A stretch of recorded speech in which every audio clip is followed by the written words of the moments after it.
तर हे आहे आपल्याला मोदक बनवण्याकरितेचं साहित्य। तर पहिल्यांदा आपल्याला ड्रायफ्रूट्स आहे ते 1 चमचा तुपामध्ये छान तळून घ्यायचे आहे। त्याच कढईमध्ये 2 चमचा तुपामध्ये किसून घेतलेलं खोबरं देखील छान परतून घ्यायचं आहे। त्यानंतर 1 वाटी बारीक केलेलं गूळ घालून मिक्स करून घ्यायचं आहे। आवडीनुसार ड्रायफ्रूट्स तळून घेतलेले घालायचे आहेत। 1 चमचा वेलची जायफळची पूड घालून मिक्स करून घ्यायचं आहे आणि ते आपलं सारण छान असा तयार झालेला आहे। सारण आहे तो फार सुकवून नाही द्यायचा आहे, थोडाफार ओलसरच ठेवायचा आहे। त्यानंतर आपल्याला मोदक बनवण्याकरिता पीठ मळून घ्यायचं आहे। चपातीला मळतो त्याप्रमाणे पीठ मळून घ्यायचं आहे। आवडीनुसार गोळा घेऊन लाटून घ्यायचा आहे। एक साईजचे जर की तुम्हाला मोदक हवे असतील तर झाकण किंवा वाटीचा वापर करून गोल करून त्यामध्ये सारण भरून मोदकाचा आकार देऊन छानपैकी असा मोदक तयार करून घ्यायचा आहे।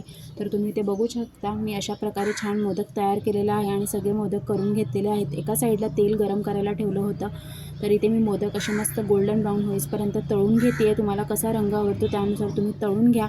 तर तुम्ही ते बघू शकता छानपैकी मस्त माझे मोदक इथे तयार झालेले आहेत। तर कशी